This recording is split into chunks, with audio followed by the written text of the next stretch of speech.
What is the first word you think of when you hear the word horror? Maybe scary? Spooky? Even terrifying? But I bet the last word that came to mind was fishing. Welcome to Gone Fishing, the horror game that combines the calm, peaceful rhythm of fishing with the suspenseful dread of horror. And in Gone Fishing, we might just have the best fishing mechanics in horror game history, which isn't saying much now that I think about it. I mean, I don't know any horror games that even have fishing. Well, there's dredge, but that's not real fishing. That's dredging. So grab your rod and cast your bait as we explore what makes Gone Fishing system so goated. Let's pop open the hood and see how our fishing algorithm runs our fishing system. So this is how it works. The fish are laid out in a graph based on bait score, going from 0 to so far about 70. Each species occupies a 10-digit range, so bluegill are 0 to 9.99, perch are 10 to 19.99, and so on, all the way up until the final fish. So if you want to find out what fish someone has caught, we just need to find their bait score. This is done by getting the score of the bait equipped, multiplying that by about a 25% variance, then adding that to a random multiplier based on how many days you have survived. And finally, we multiply all that by the water depth multiplier. Because obviously, bigger water is bigger fish, and little water is little fish. After the number is generated, it is run into the bait score graph, which spits out the fish type being caught. But that isn't all. Remember how I said the fish each have a range of about 10 on the graph? Well, if the bait score ends up being on the bottom of that 10 range, then you catch a very small fish. And if your bait score ends up being at the top of that range, then you will catch a monster size of that species. The size of the fish actually decides the value of the fish as well. Higher value fishes will also help stave off the hunger of the lake creature, who sits at the bottom of the lake ready to eat you if he does not get fed enough fish. I guess I have not explained that whole monster part.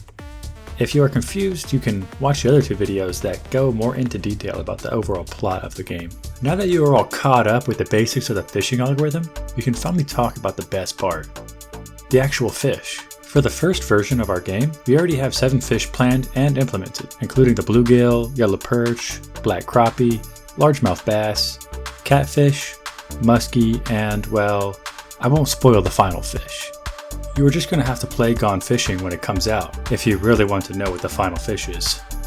That is, if you can even catch it. When developing the game, we decided that we wanted the game to be a visually satisfying and immersive experience. This meant we did not want fish to just pop out of the water and go straight into your inventory, never to be seen again. We instead made the fish appear on your line as soon as you reel it in, even displaying the size of the fish you caught. This way, you can show off the size of your catch with the fellas. After catching the fish, you can click to drop it on the ground and pick it up, where it will chill in your hand. Now all you gotta do is catch more fish. Or if it's getting late, bring it back to the altar. You would rather have the monster eat the fish than you, right? So now you know about the fish, but how do you catch them?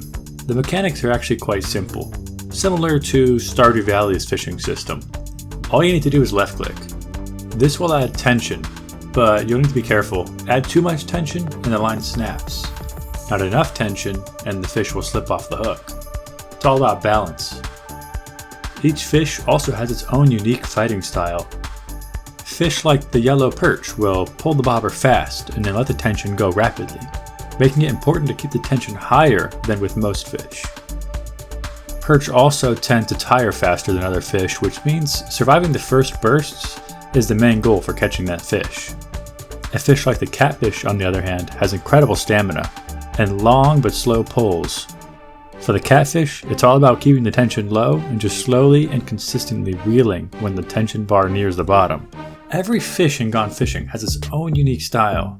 This design will force players to pay attention to the tension bar, rather than just mastering one style and repeating that over and over again. You now know what you need to catch, so you can stave off the creature's hunger now. So let's dive into how to actually catch these slimy fishies. First, you're going to need some bait, and yes, we have some classics like worms, And then we have the bait that reminds you this is still a horror game. The current bait roster includes cockroaches, worms, spiders, frogs, rats, and even crabs, with more to come. Our main goal with bait is to make it interactive and fun. If you want to catch low tier bait like a worm or cockroach, you just walk up to it and collect it. But for more high tier bait like frogs and bats, it takes a little more finesse. And yes, this is a big bait catch big fish kind of system. In order to stave off repetition and boredom, we also added unique traits to a lot of the baits. For instance, the worms will spawn in greater numbers when it's raining. Cockroaches will appear if fish are left on the ground for too long. Frogs jump away quickly, so you need to be quick if you want to catch them. Bats are skittish. If you're too loud, they'll squeak and vanish into the dark. Overall, we decided that live bait is more in line with the horror theme than baits like artificial lures. If you guys have any bait ideas for the game, feel free to leave a comment. We still do want to have more baits added before release. So that about sums up fishing and Gone Fishing. If you want to try to catch some of these fish yourself, then wishlist Gone Fishing on Steam. And remember, it's not about if you feed the lake monster, it's about when.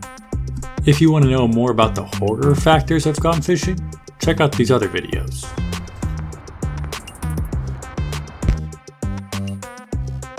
Let's see if we can get it in on the pumpkin seed. No way. No way. Okay, that's good B-roll right there.